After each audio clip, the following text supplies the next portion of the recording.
What is up, everybody? Today we are doing my top 10 favorite Michael Bay movies, ranking them from least favorite to favorite, so 10 up to 1. He's one of the best action directors of the modern times, I guess you can say, with he kind of started the whole over-the-top action genre. I enjoyed him a lot more before he did Transformers than after he did Transformers. Now he doesn't seem to direct much at all. He just produces stuff, which is kind of a shame. But it is what it is, I guess. I'd like to see him come back and direct the last Bad Boys movie. But, yeah, let's start with number 10 here. We've got Transformers Age of Extinction. Like I said, Transformers started to wear on me. This one was actually pretty good. Mark Wahlberg kind of carried this movie on his back to make it watchable. As for the rest of it, it was just kind of meh. Stanley Tucci did okay in this movie as well. But overall, just an average movie. That's why it's number 10. But yeah, it is what it is. Number 9, believe it or not, would be Pearl Harbor. I know a lot of people hate on this movie. I know it was it's obviously not realistic to the events or whatever that happened. It was more of a love story centered around Pearl Harbor. But the battle scenes were absolutely phenomenal. Ben Affleck, as cheesy as he was, and Josh Hartnett, as cheesy as he was. There was a lot of big stars in this movie. And I enjoyed it. I saw it in the theater a couple times. I even had the 2-tape VHS thing before I got it on DVD. I'm going to have to get it on, I don't even know if this has 4K or not, but if it does, I'm going to have to pick it up. I'm sure it looks absolutely great on that. I'm sure, as all Michael Bay movies do, I'm sure. Number 8, we have Transformers Dark of the Moon. I kind of enjoyed this movie. This was probably the closest to the original as far as being watchable. Revenge of the Fallen was horrible, and The Last Night was even worse.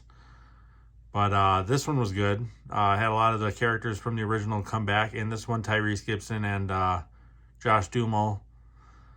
They replaced Megan Fox with Jason Statham's wife.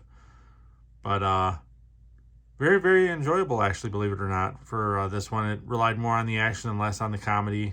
Had some really good action shots, too, with the skyscraper falling over and everything.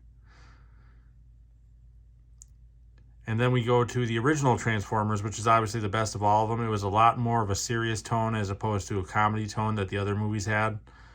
I don't know why they deviated from that. They were probably trying to make it more family-friendly so they could sell some toys and rides and all that type of stuff. Which is kind of a shame for moviegoers, but, it is what it is. Shia LaBeouf was great in this movie. I don't know what happened, why he had his meltdown or whatnot, and why he didn't want to do studio movies anymore. But it's a shame. A really, really big waste of talent because he did some phenomenal movies. Then we have The Island. This is one that a lot of people surprisingly haven't seen. But, at the time, Ewan McGregor was coming off of Star Wars. Scarlett Johansson wasn't huge yet. But this was actually really, really good. A very original sci-fi movie. Sean Bean does a phenomenal job in this movie as well. The visuals are great. This is worth checking out if you have not seen it before. If you like sci-fi, don't know what's going on until the very end type of movies, this is the one for you. Then I have Armageddon. I would have loved to have seen Bruce Willis work with Michael Bay more. I don't know if they got along well on set. I heard Bruce Willis is supposedly pretty difficult on set. I don't know if that's really true or not. But still, I would have loved to have seen Bruce Willis do some more Michael Bay movies. I'm sure it would have been phenomenal. But this movie was great. This was, the era of disaster flicks because you had Deep Impact, you had Armageddon. Both of them were really, really good. And then you can throw in, Independence Day and stuff like that. And the cast for this movie, too, is wow. Holy moly, there's a lot of good, big people in this movie. You've probably been living under a rock if you haven't seen this one before. And then we have the original Bad Boys. This is a classic for me. I can always go back and watch Bad Boys. Tia Leone did fantastic in this movie as well. Would have kind of liked to have seen her come back in some of the sequels. I'm surprised they haven't brought her back. I think fans would like that a lot if she came back in the final Bad Boys movie. But yeah, just always a fun watch. I love old school action movies. And then we have 13 Hours, The Secret Soldiers of Benghazi. This was one of his movies he made while he was actually making Transformers. And I loved it. I wish he, the minute I saw this movie, I was like, Michael Bay needs to get out of doing Transformers and go back to doing what he does best, and that's action movies. And this is awesome. So awesome. He did Pain and Gain in there as well, and that was absolutely horrible. Comedy is not Michael Bay's thing. But this definitely is. And John Krasinski did fantastic in this movie as well. Definitely check this one out if you haven't seen it before. Definitely worth it. And then we have Bad Boys 2. Favorite in the Bad Boys franchise. Had a lot of great supporting actors in this movie. The action scenes were some of the best I've ever seen. Still even to this day.